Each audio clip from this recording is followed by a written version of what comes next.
I never imagined that my wedding day, the one I'd dreamed about for years, would turn into my worst nightmare. As I stood alone at the altar, looking at the empty seats where my family should have been, I had no idea that this betrayal would uncover truths that would shatter everything I knew about them. And about myself. My name is Selena, and this was supposed to be the happiest day of my life. I had planned everything: the dress, the venue, the flowers, the vows.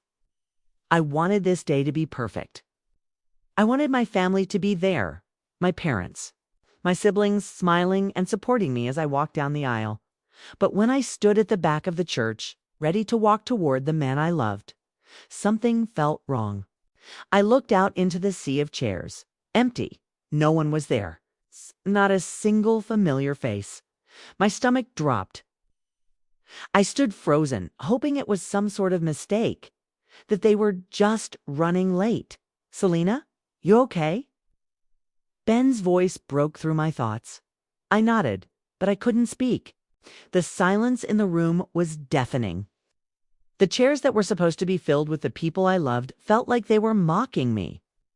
I tried to swallow the lump in my throat, but it wouldn't go away. "Where's my family?" I whispered, my voice shaking. Ben's face faltered. "Maybe they're just," but I didn't want to hear it. This wasn't some misunderstanding. I knew it deep down. This was betrayal. "Ben, why are they? Why aren't they here?"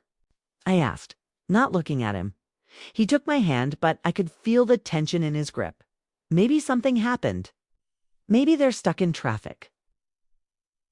The words felt hollow, like he was trying to convince himself as much as he was trying to convince me. I kept scanning the room, hoping, praying that any minute my family would rush through the door, all smiles and apologies for being late. But the minutes stretched on, and no one came. As the ceremony began, I tried to push the pain aside. I had to go on. It wasn't about them anymore. It was about me and Ben. But every word I spoke felt hollow. Every vow, every promise seemed empty in that moment. My mind was miles away, my heart in 1,000 pieces. I couldn't believe it. How could they do this to me?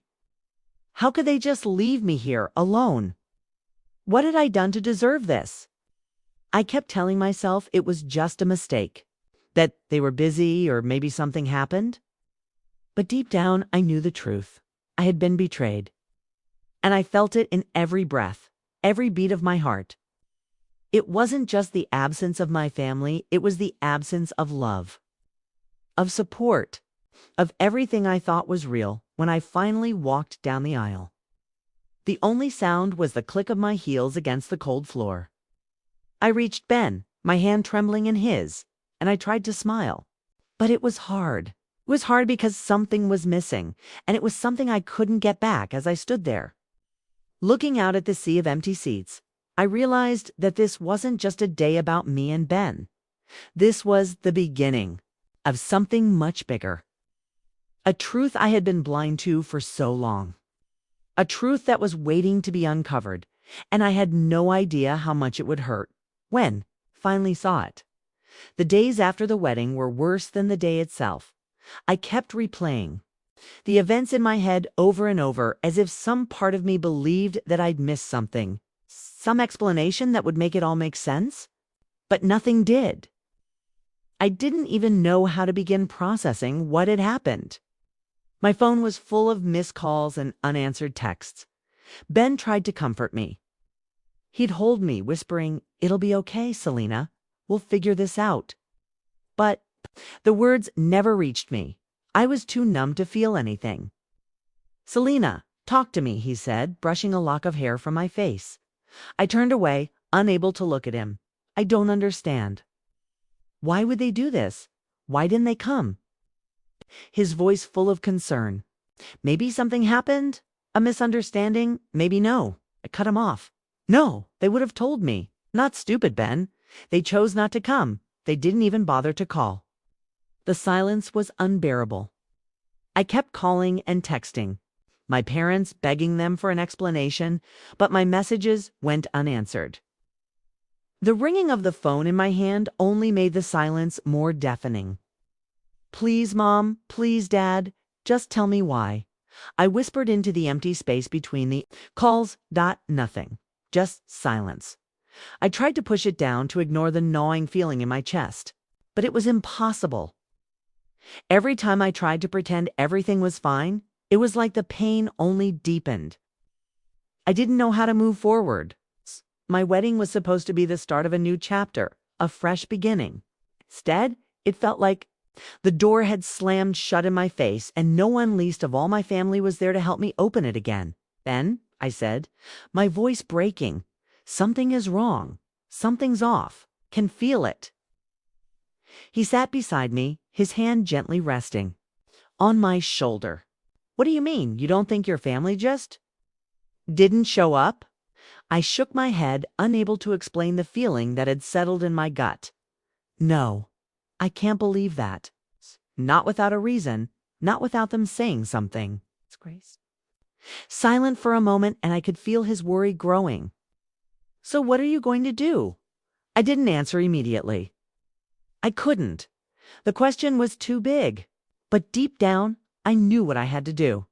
I had to get answers, so I started digging. I didn't want to believe it.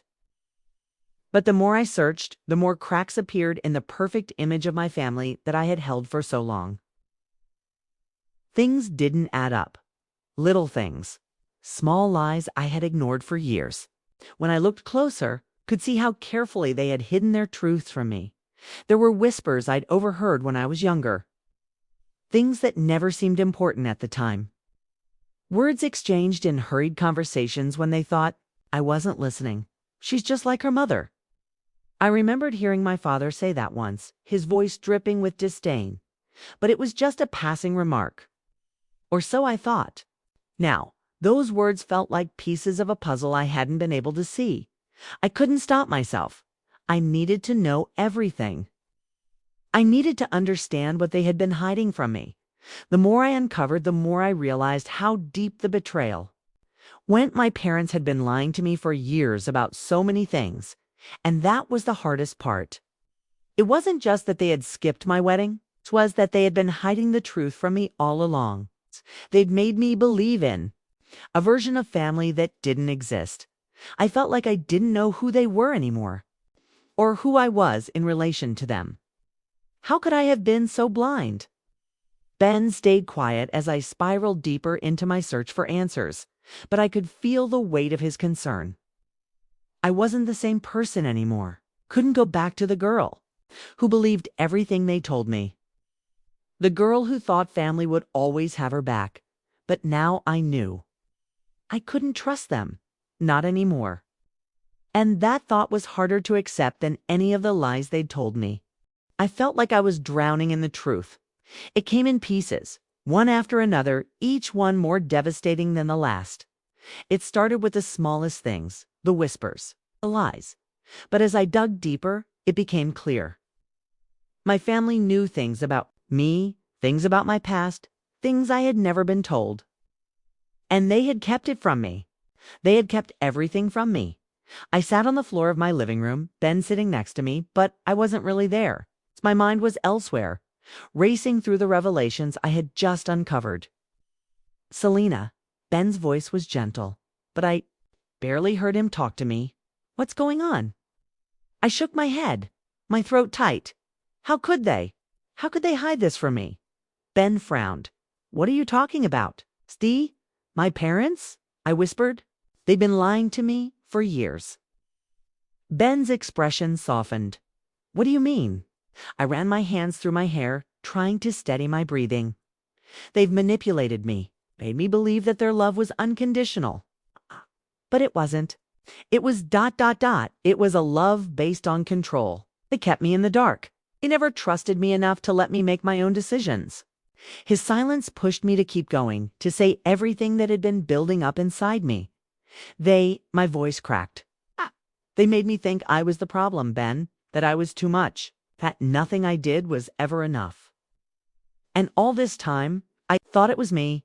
I thought I was the one who was broken." I looked at him then, eyes filled with pain. They wanted me to be someone I wasn't. They wanted me to live their life their way, and I was too blind to see it. Ben was silent, his hand rubbing my back in a comforting gesture, but I couldn't feel comfort. Not right now. "But you're not like them," he said softly. "You, single quotes, your, you. And that's what matters." But it didn't matter. Not right? Now, the truth felt too big, too heavy. I couldn't breathe. I couldn't think. I stood up abruptly, pacing the room. Why didn't I see it sooner? I muttered to myself. Why didn't I see the lies? Ben followed me, his voice calm. But firm, Selena. This isn't your fault. They manipulated you, but you didn't know. You couldn't have known. But I couldn't shake the feeling of betrayal that twisted inside me.